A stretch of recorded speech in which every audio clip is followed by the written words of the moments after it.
host of Franchising Brand Stories. Good evening. I'm Nigel Toplis. I'm chairman of the Bardon Group. And welcome to Franchising Brand Stories. This is a show where we get under the hat of some of the top brands in the UK and in the world. I'm loving my new catchphrase as well. It's very good, isn't it? But It's very good. Yeah, that's it. Yes. So what is this? This is a live format. So if you are joining us at 5:15 GMT or 6:15 for our lovely guest today, but if you're joining us at that time for about 50 minutes, it's live. And you can comment and you can get involved. And if you do, and if you're lucky, we might put that on the screen and have a chat about it. So please, if you're here, put a comment up and we will bring that into the conversation. So what is Franchising Brand Stories? It's perhaps quite obvious. We are looking at what the stories are behind some of these fantastic brands. And we're meeting the people behind those stories. It's really important when you're thinking about a brand to understand the story behind it. And that's hopefully what we're going to bring you. So the brand story that we're going to hear today is the Bardon Group with the lovely Nigel Toplis. But before I hand things over to Nigel, I'd like to tell you a little bit about the brand. And I'm going to read this because I can't remember it. So I'm going to read this. With over 3 decades of experience in the sector, Nigel has been instrumental in guiding numerous franchise brands to remarkable success. Under his leadership, the Bardon Group has become synonymous with innovation, excellence, and sustainable growth. Nigel's profound understanding of franchising, coupled with his strategic vision, has not only transformed businesses, but also empowered countless entrepreneurs to achieve their dreams. Join us as we explore Nigel's journey, his perspectives on the evolving franchise landscape, and the keys to building a thriving franchise. So let's give a warm welcome to Nigel Toplis. Nigel, welcome to Franchising Brand Stories. Thanks very much there, Harvey. I thought I wrote that introduction rather well, to be honest. You did. Yes, no, I would pay for myself anyway. Exactly. Well, look, we always start with chapter 1, and it's not in chronological order. That's what we like to do here. We like to start actually with, first of all, where you're at, and also if you could explain a little bit about what the Bardon Group is, because it's not necessarily obvious by the name. It is when you look at where you've come from, perhaps, but perhaps tell us a little bit about what the Bardon Group is, and then we'll move on to where you're at now. Okay. Well, look, let me go back in time a little bit, if you don't mind, Harvey, because it'll explain sort of where we are, as it were. I got involved in franchising in 1994. I was obviously a very, very young man at the time. And I got involved with a company called Call Quick. And I worked in Call Quick in a number of different roles, eventually taking over as managing director. The company was taken over by an Irish company called Adair in 2002. I was then approached by Recognition Express to come and run the business for them. The person who ran it at the time had terminal cancer. He had a year to live, and he asked if I would come and run the business. So I did, and I bought into the company. I left Call Quick, and I joined Recognition Express. And we ran Recognition Express for a number of years. And I'm sure we'll get into all the bits and bobs and all the rest of it. Well. I'm just trying to give you a bit of a background as how we got to the Bardon Group. And so over the years, we developed Recognition Express. We developed the business of Recognition Express into the country's leading franchise in their field. And over the years, we brought in new businesses as well. So we brought in Computer Explorers, we brought in the Zip Yard, and so on and so forth. And more recently, Tech Clean.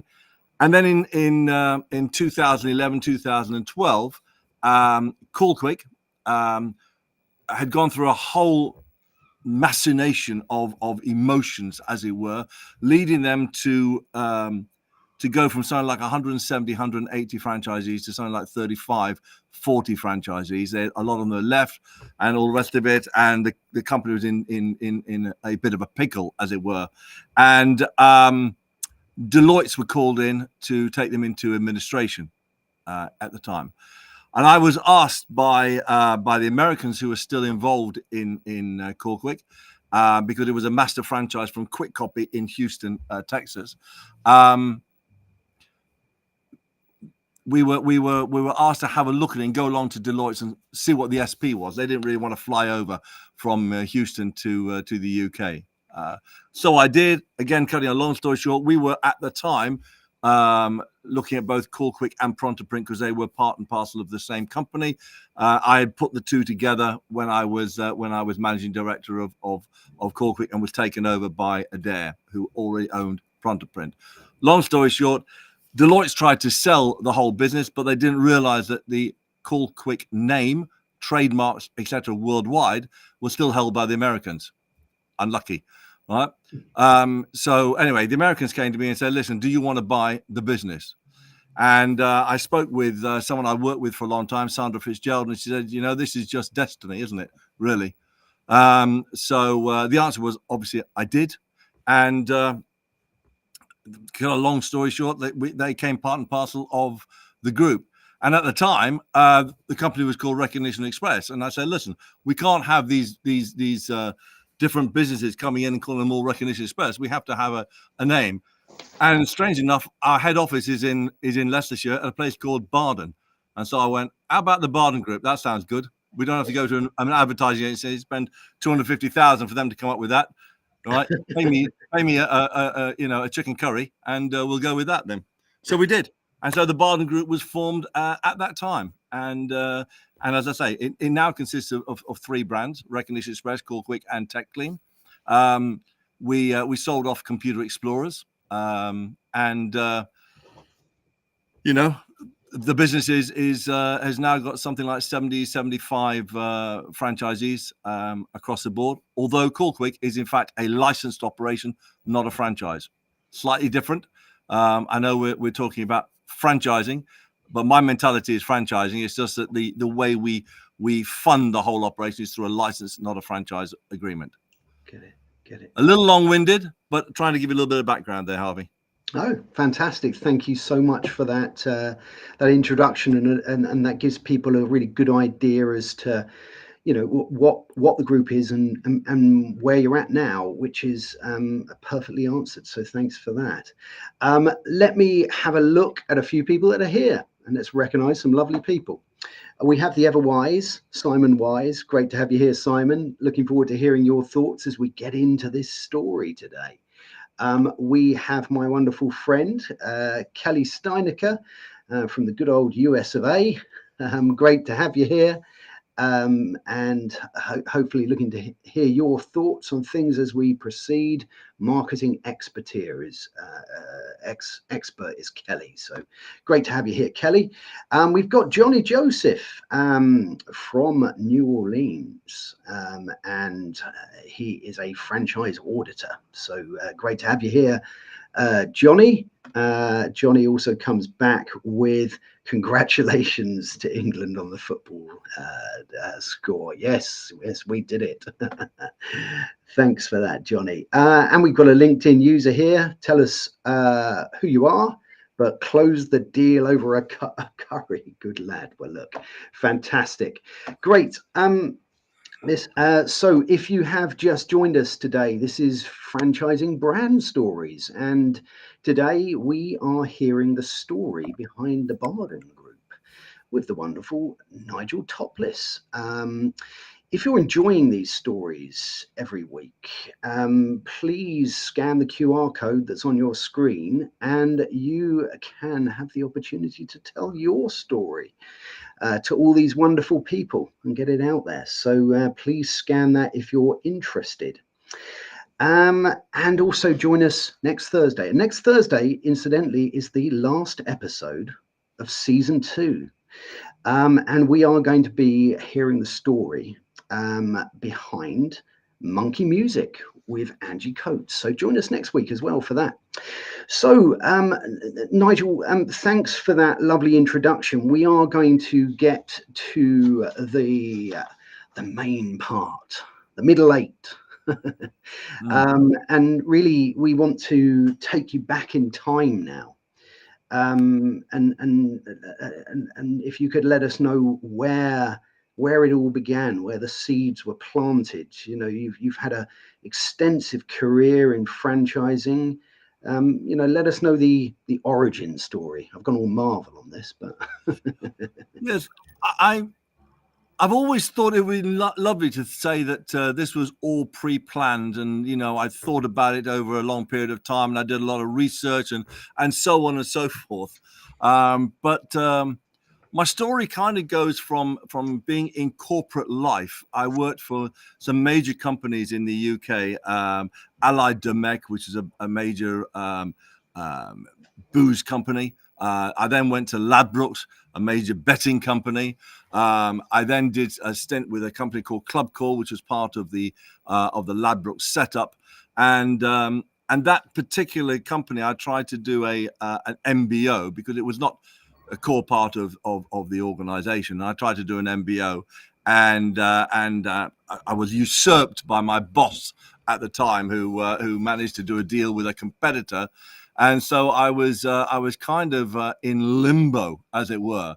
And the company did basically premium telephone lines. So we used to do commentaries from football matches and things like that, and charge you an arm and a leg, and so on and so forth, which was rather good.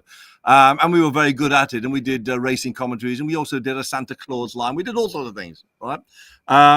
Anyway, so obviously having pitched a management buyout and not succeeded. I'm a great believer that actually you never lose, you just learn, right? I decided to set up a company on my own, which I did, which was a smaller version of that online company. And then out of the blue, I was approached by an agency who said, listen, there's a role going in a print franchise company. Are you interested? I said, well, first of all, I know nothing about printing. Secondly, I know nothing about franchising. So the answer has to be yes. Right?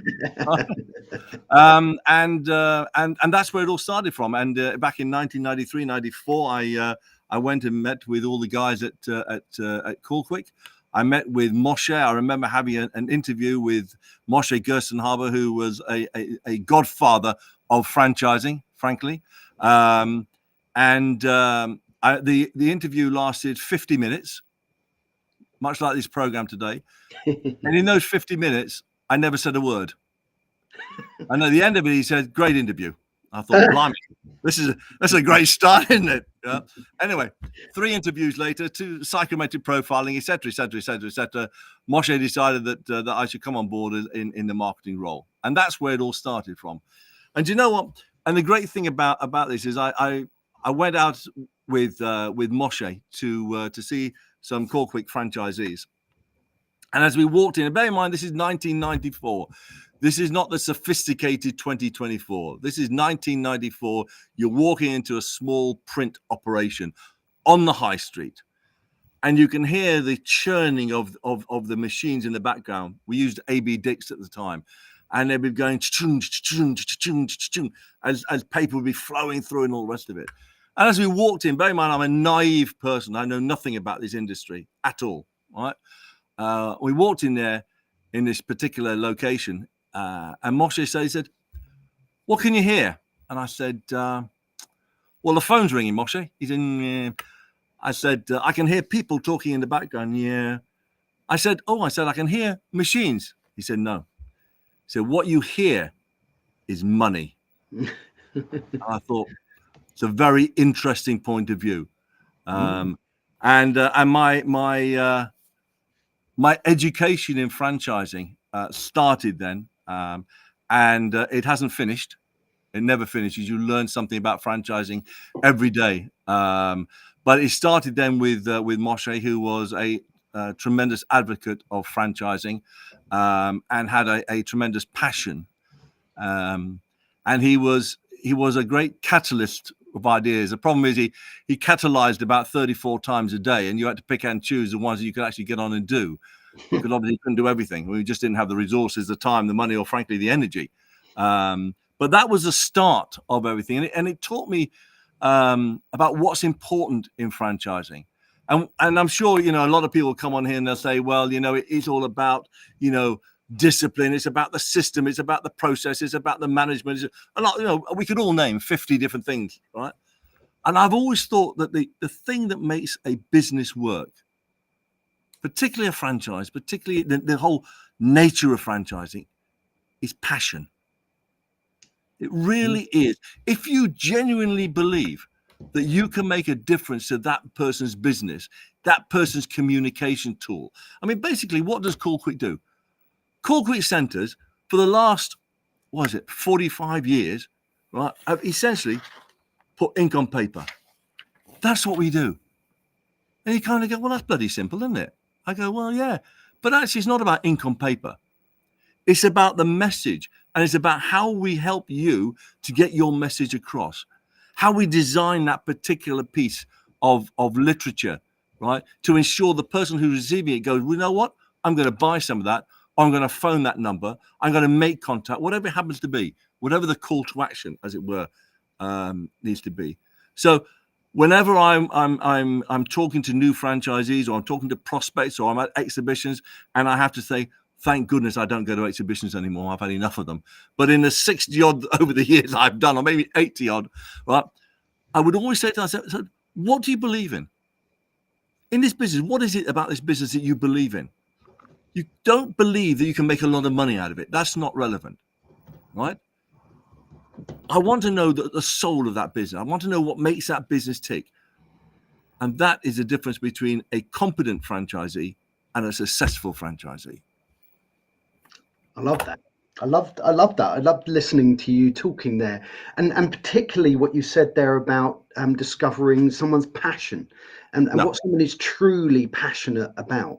Because that cuts through all the nonsense, doesn't it? If you find someone's passion, that can help drive them along in all sorts of different ways. Without doubt. Let me just quickly introduce or recognize a couple of people that are here. The person that we didn't know who it was, it's Neil. So it's great to have you here, Neil. Fantastic to be here. We've got Tim Morris, and he's put, evening everyone. Great to hear and listen to Nigel's story. One of the franchising legends. There you go, legend. It's official. You're a legend. Tim is very, very kind. I've known Tim for years. He's very kind. And we've got Scott English here. It's great to have you here, Scott, one of our lovely media partners. And Scott is trying to grow the Elite 100 in Canada at the moment. So he's embarking on that journey, of which we're right there with you, Scott. So great to have you here. Looking forward to hearing your thoughts as well. It was great to hear you talking, Nigel, and what I really liked is two things. One, when you said about that interview and you didn't talk. There's a reason we've got two of these. Absolutely. And one of those. And being a great listener is really powerful, and it makes if you're bringing others up around you, it's a really powerful way to grow and to develop a business. If you surround yourself with people you're nurturing, and by listening to that person during that interview, he felt really good. He thought, yes, this is fantastic. And I loved that, to hear that, and also that he said to you, what can you hear as well? There were two things in that were reminding us to use these. And it was interesting to me that you said that you could hear the phone ring as well, because I would have picked up on that as a really interesting thing, because a phone ringing is something that's really key to any business, or a customer coming in. And amongst all of the noise of the printing presses, you still heard that phone ring. So you've clearly got and I have to say, had it rung for more than 3 times, I think Moshi would have leapt over the front desk and strangled somebody. Fortunately, it didn't. He was very, very keen on that. He was also very keen on incidental things. He would say, for instance, if you're answering the phone, stand up, because you give a much better expression over the phone if you're standing up rather than you're sitting down. You've actually done something. You've actually, had an intake of breath and all that sort of stuff. So he was very keen on those sort of nuances as well. That's really interesting. I pace about when I'm on the phone. Not only do I stand up, I walk about. I'm not sure if that's taking it to another level and that's good, or whether that's bad. But well, I just think doing something that is not sedentary has got to be good. Absolutely. Look, let's have a little look at a question that's come in here from Simon. Simon's put, alongside passion, what skills and experience do franchisees need to succeed in your franchises? It's a great question, sometimes tough to answer, but how do you approach this one? Well, I think there's certain base skills that I've always thought that people themselves have a range of skills that are often disparate from other people. So some people may have come from a sales background, some people may be from a design background, some people may have operational skills and all the rest of it. None of us, right, although some of us believe we do, but none of us are skilled across the whole gamut of disciplines, right? It just doesn't happen there. But what I think people need to be in our business, and our businesses are essentially business to business, right? That's what we are. We're business to business. When I talk to anybody, they will always tell you the big word in my life is relationships. So I'm going to leave that to one side, because that's absolutely critical to the way you run a business, and it's linked with passion. But relationships is everything, because in business to business, it is about repeat purchase. It's not about today's sale. So what do you have to be, coming back to Simon's question? Well, you certainly have to be organized, right? Bearing in mind you're running a small business. Now, that small business might be turning over £1 million a year.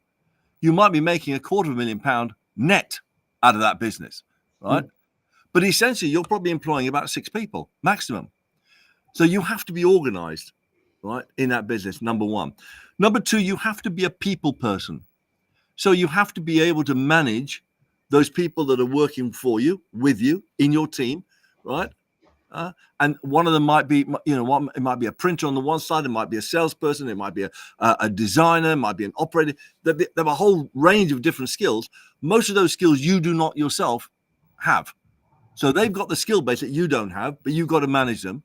You've also got to manage the suppliers, who, you know what suppliers are like. The 3 o'clock paper thing never arrives till 4:30. Right, so you got to have that relationship with the suppliers to make sure you get that service when you want the service. You've got to have a relationship with your franchisor, because you've paid a lot of money to be in this franchise. No matter how much it is, it could be 5,000 or 50,000. It's a lot of money to you. So you've got to have a relationship with the franchisor, so you can take advantage of the franchisor's intellect and their skill and their background and their experience, right? But you've also got to be able to have a relationship with the customers. Be that a one-man band who wants, his business cards, and they're critical to him because he wants to go out and give those to customers. Or it could be, right, a corporate who's having a major event, a conference at the weekend, and wants you to print some flags for them, right?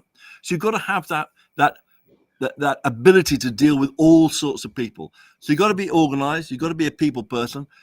Obviously, that means you've got to be a good communicator. And it is interesting that over the years, we found that people who tend to perform less well than others are people who are not good at communicating. They tend to hide behind, an email or a text or a WhatsApp or a LinkedIn message in today's world, right? Whereas actually, you really want to be talking like we're talking now. Ideally, I want to be in that man cave with you talking, but I can't be there. So I'm here on a whatever it is, a Zoom or a Teams or whatever it happens to be, right? But you want to be, interacting with people. So you got to be a communicator. I think you have to be disciplined. You really do have to be disciplined. You have to know what's going to make money and what's not going to make money. You've got to understand about what you need to do to build relationships with customers. That requires discipline. You know, you've got to think about this. I have a concept in my mind that there are different groups of people, different groups of prospects. Okay, the ones, the customers who are spending a lot of money with you on a regular basis, and they're big customers. Frankly, they're easy because you identify those and say they're my key accounts. Those people I sleep with. Right? I don't care. I'll do whatever they want. Right? But you've got others, right? Maybe a little bit further down the line who give you regular kind of business, right? And you've got to manage those. And in the middle of those people who are not big enough to be key, but bigger than the smaller ones, somehow you've got to project a level of intimacy with them, what I call managed intimacy. You've got to make them believe that they are so important to you that you will bend over backwards to do whatever you need to do, right? But in effect, you have a system for doing that, right? So you have to be disciplined, right? So I guess it's being organized, being a people person, being a good communicator, being disciplined. Add passion to that, build relationships, and count the money. That's fantastic. You know what? I'm writing these down. These are gems, and I'm going to bring in Scott's comment now very quickly, but because he's put that you're a legend as well. Someone has just seconded the motion. Yeah, so Scott wants his 10 quid back. But I really like a lot of the things that you've just said. But I like how you said that the people around you are going to fill in the skills gaps that you perhaps don't have. Nurture those people, become that people person, recognize the fact that those people have those skills. You know, if you surround yourself by wonderful people and nurture them, you know, the only skill you need is to be a good people person and communicate with those people well. You know, so many of the things that you were saying were resonating with me as well. So no, I love it. I've got to ask you about your background. Where are you at the moment? Whereabouts in the world are you? I do know the answer to that, by the way. But well, no. I'm in a place called Hazyview, which is in South Africa, in the province of Mpumalanga. Probably most people will have heard of the Kruger Park, the largest housing of animals anywhere in the world. I mean, it's a park, believe it or not, that is bigger than Wales. You know, it's that big. You know, and I'm 10 kilometers from the Kruger Park. So, and I live on a resort. I bought a house here a few years ago, and I live on the resort with hippos and crocodiles and nyalas and impalas and all sorts of animals around the place. It also has a 9-hole golf course, and it's tough, but somebody's got to do it, Harvey. Sounds a little bit dangerous on the 9-hole golf course with hippos and yeah. I mean, the hippos tend to stick to themselves. I mean, I have on occasions come across a croc, you know, on the golf course, but by and large, they're not that interested in playing. They just meander off, you know. So, yeah, it's interesting. It's interesting. Brilliant, yeah. Brilliant. Thank you. I've got a question. I mean, you're clearly a wonderful expert of people, and I think it's clearly what sets you apart. And you could have grown a business and nurtured people in perhaps the traditional way. What was it about franchising that appealed to you so much, and why was that your growth model of choice? Do you know, Harvey? Luck, pure, unadulterated luck. It was only when I got involved in 1994 with Moshe, with Corkwick, that I actually began to understand what franchising was all about. And somehow it resonated with me very, very quickly and became a passion of mine. And I just think it is an amazing method of enabling people to run their own businesses. You know, it is a process, it's a system that is, you know, brings people together. You know, the franchisor depends on the success of the franchisee, right? In order for them to be successful. Whereas if you take people who go into business on their own, right? Where is the support structure? Where is the other person or the other group with skin in the game? Rest assured, government never have skin in the game. Local authorities don't have skin in the game. All these kind of private advisors paid for by your taxes and mine don't have skin in the game. Right? I have skin in the game. My team have skin in the game. Right? We need you to be successful. We want you to be successful. In fact, I would go so far as to say that I am more determined for you to be successful than you are. There is no comfort zone where I'm concerned, right? Every franchisee I know, right, everyone, and over the years, I've probably been involved with over 600 in different brands over different time scales. Every single one has a comfort level. That comfort level might be £5 million. It might be £50,000, right? But there is a comfort level. And it's not necessarily financial. It could be lifestyle. You know, I had a franchisee many years ago who told me plain that he does not work on a Friday because he goes to play golf at the golf club. And the most important thing to him was that people at the golf club knew that he was a business owner. That was his kick. That's what he got out of it. I'm the franchisor going, yeah, but if you worked on a Friday, hey, we might all make more money. He goes, yeah, but actually, I wouldn't be able to go and play golf then, would I? And I wouldn't be able to, be the man, as it were. So, it is about this ability to bring people together from disparate backgrounds and different skill sets. So you have individuality on one side and you have the corporate entity on the other. And you bring those two, you mesh those two together. Right? And you use the adrenaline and the drive, the ambition, the skill set of the franchisee. You mix it with the proven business system, the methodologies of the support structure, the marketing, whatever it happens to be, to create that successful package. That's fantastic. I think you're right. I think people do have this comfort level, don't they? Or people find something of comfort, and opportunity rarely comes from a place of comfort. And I think you're also so true about the fact that, franchising brings people together, because business ownership can be very lonely.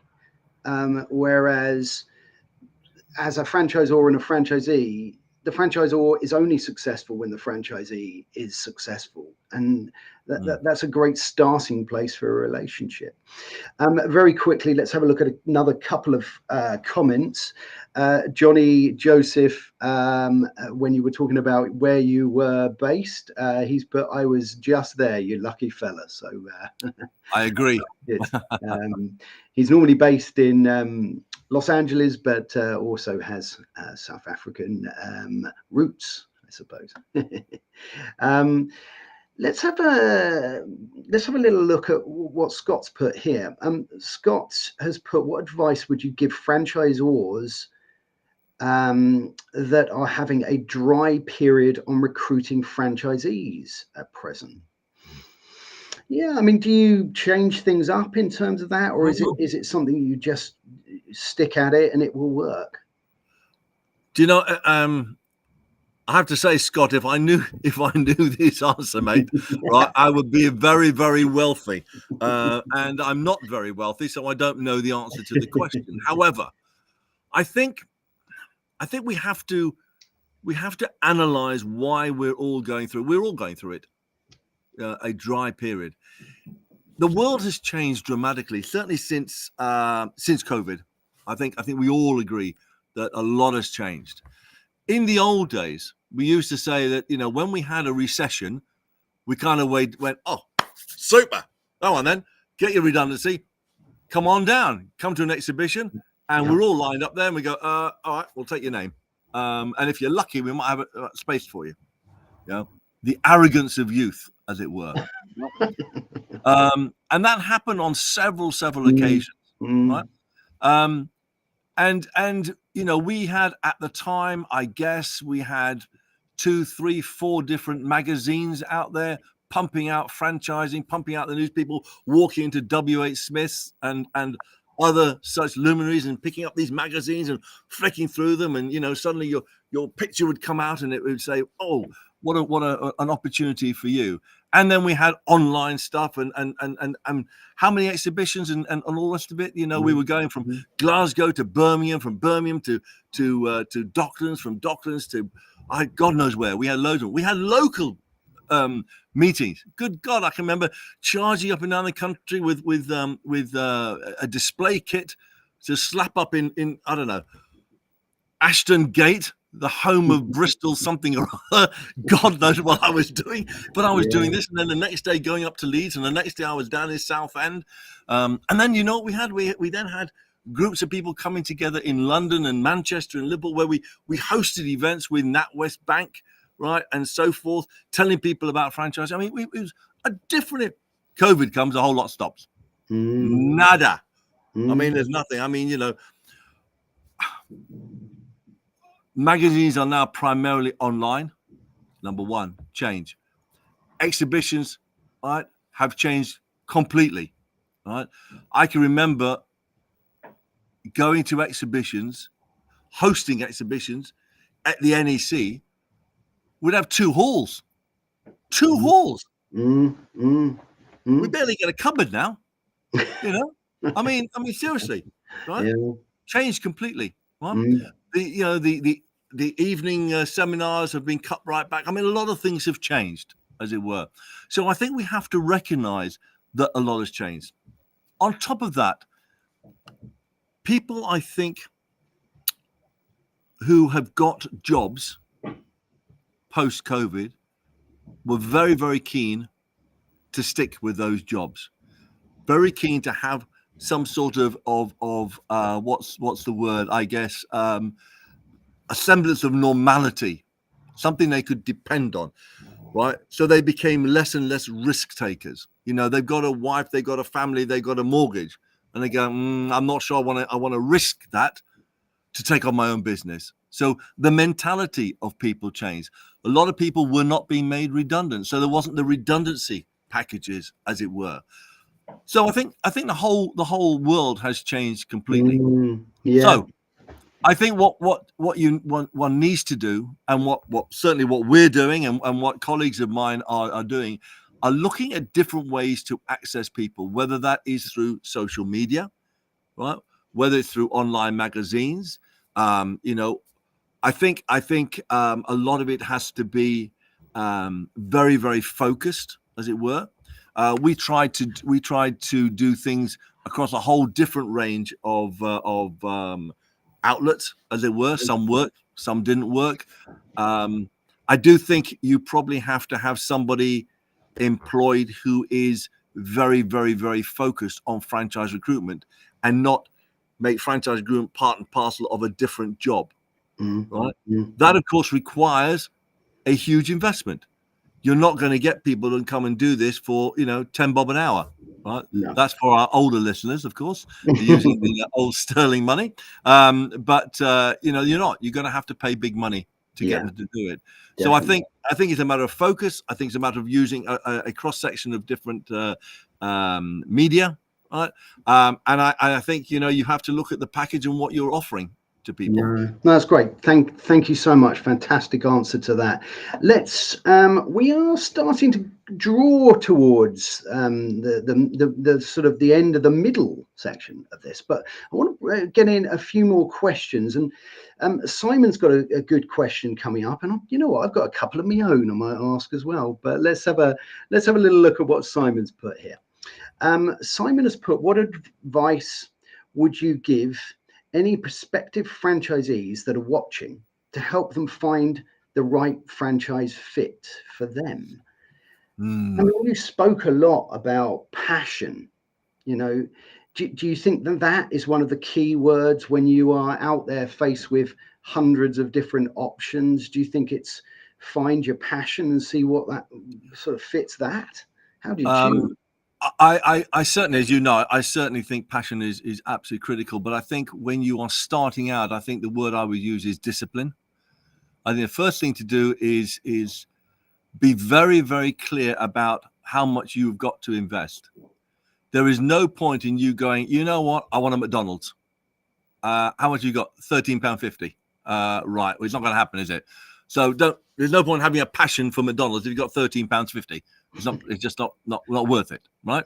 So I think the first thing is let's look at the discipline. Look at how much you've got, and then from there, how much and what that gives you. If you've got 10,000 saved up, how much could you borrow on top of that 10,000 to buy into a franchise? I'm very, very keen that people do not overexpose themselves. Really, do not take 10,000 out of your piggy bank, borrow another 20, 25, maybe 30,000 from a bank or something, and then go and talk to your aunt who gives you another 10,000, but once they pay back within a year, and then you've got a third cousin twice removed in Australia, right, who will let you have a couple of sheep who are worth 10 grand as well. Don't do that, right? So number one, be disciplined, decide how much money you've got, and then have a look at the franchises that fit in there. And most of certainly the online portals will give you a breakdown by payment category, as it were, by cost category. And then once you have a look at those, then you can start saying, right, look, hold on. What do I think is going to be useful for me? What am I going to be interested in? Do I want to pull up tree stumps? I might do. I might not. If I don't, put it to one side. Do I want to be doing something that is sort of, financially orientated, like an audit type of process? If so, those are there. If you want to look at something, in the print market, there's something there. If you want to look at something like Recognition Express, there are all sorts of things. So be disciplined, decide how much money you got, and then have a look at the options. And then from there, you'll start cutting those down. And if you go through that process, you'll end up sort of saying, well, I want to be in business to business. Okay. So you can afford £60,000 maximum. You want to be in business to business. That's great. Here are some businesses in that thing. Right. Now, let me go and find out more about them. You go and have a look at those businesses. Oh, that business has only been out there for 3 months. Maybe not. I'll wait until they've got some experience, first of all. Oh, that one's been around for 35, 40 years. Okay. They might know what they're talking about. Let's have a look at that one. Then when you go and see those businesses, find out what their background is, how long they've been in business, what their turnover's like, have a look at Companies House, do all that sort of stuff. Go and talk to the franchisor, sit down with them, have a meeting, and then go and talk to their franchisees. And always beware. If the franchisor says, well, we'd rather you didn't talk to franchisees, I'd go, well, I'm out of here then. Not interested. I want to talk to people who are making it work or not making it work. And my policy has always been, you can talk to anybody you like. You can talk to people who think I'm a legend or an arsehole. It doesn't bother me, right? Because there will be others. There will be people out there who think that. So it's not a problem, So yeah, and I think you're right. I think even if the story you get when you speak to franchisees is a checkered one, then that's an honest story. Not everybody gets it 100% right. And if you're just being shown franchisees that are saying, oh, yes, everything's absolutely perfect, everything's wonderful, then that's not a real story. Not everyone gets it all right. And, that's I think, part of the story we need to hear. I've had a situation where I've rung up a franchisee who has had issues with me for whatever reason. And I've said to him, I've got a prospective franchisee. I'd like you to welcome him to your place and talk him through the franchise. He said, are you really sure you want me to do that? I said, listen, right, the differences you and I have nothing to do with this business. It's because you don't like the way that I think you need to do something. Yeah. Right. It's not that you don't value the business.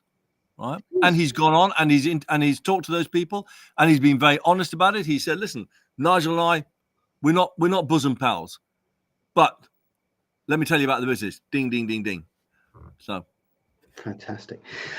Do we are coming to the end. I could talk to you for hours, Nigel. I really could. It's been a fantastic conversation. But do you know what? I do want to ask a quick question before we move to the final chapter.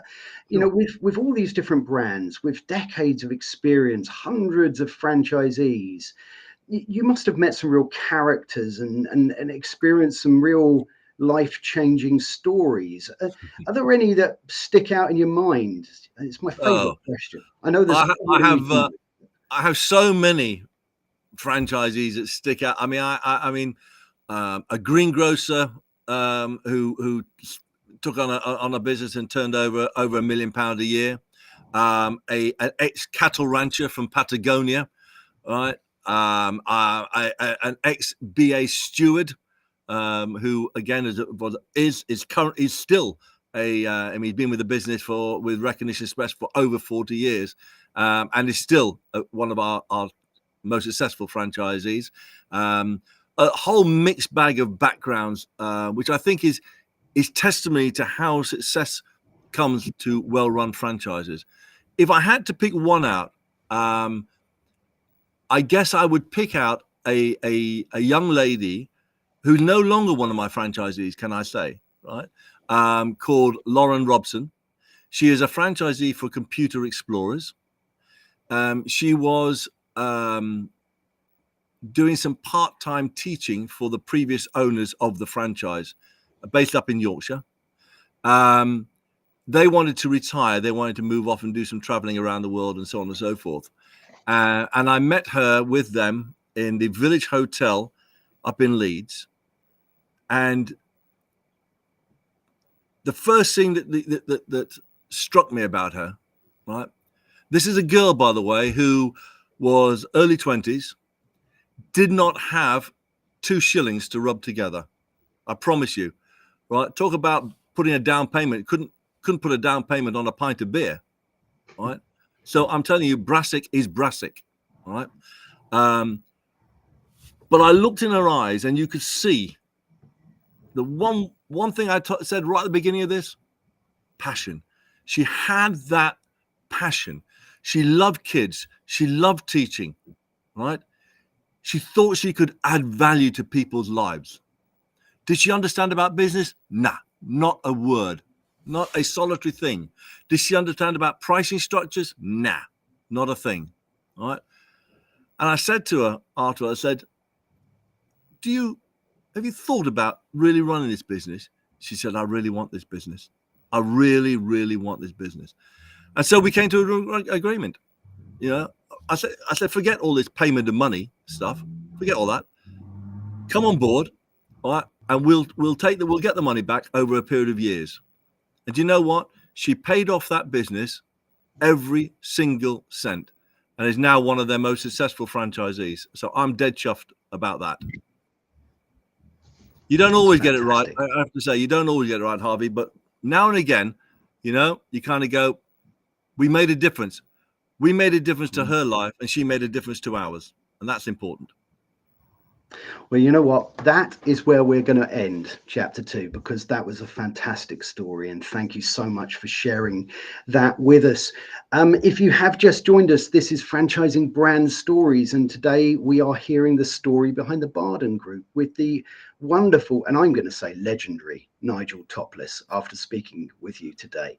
If you have just joined us and you do want to watch this episode, scan the QR code right now and you can catch the replay of this episode, and you'll also find it on various different social media platforms. So check out our YouTube and our LinkedIn pages.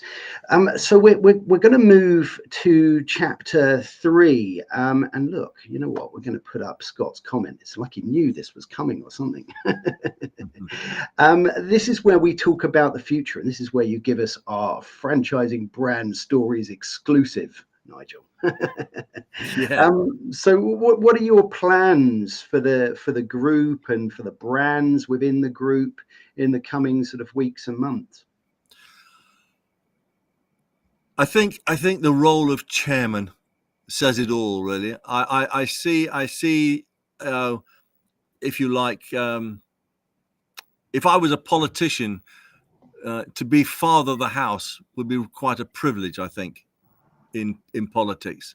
And I would like the next 5 years or so to be as chairman of the group, where, you know, I can let younger people with gusto and desire, right, develop the business. I don't think we ever own this business. I think we're merely guardians of the business, and we should be willing, right, to pass the baton on to younger people who can bring their own passion and their own ideas. I mean, we talked briefly before we actually came on live about dinosaurs and Neanderthals, right? I can promise you, I love the whole idea of being on LinkedIn. Right, try to get me to repost something, and you might as well be talking bloody Japanese, right? So arigato to my Japanese friends, but it doesn't work. There's some things you've got to understand. There's some things that other people are just better off doing than you are, and so I deem it a privilege to be involved at the chairman's level, to be able to talk about strategy and vision and look at where we can go. And businesses don't change that much, Harvey. I mean, businesses is still about bringing on new income streams, bringing on new people, expanding the estate. Those sort of things will stay. I don't care what anybody says from time immemorial, right? If you want to build business in a business-to-business environment, right, you've got to build relationships, which means you've got to sit in front of people, which means you've got to talk to people. And I don't care whether you have AI, BI, BBC, TSB, or any other name, right? You still need relationships, and that I think is the future. Fantastic, great. Look, while we just finish off in a second and talk about what's happening next week, there is now a QR code on the screen that takes you to the Bardon Group's website, so you can find out a little bit more about that.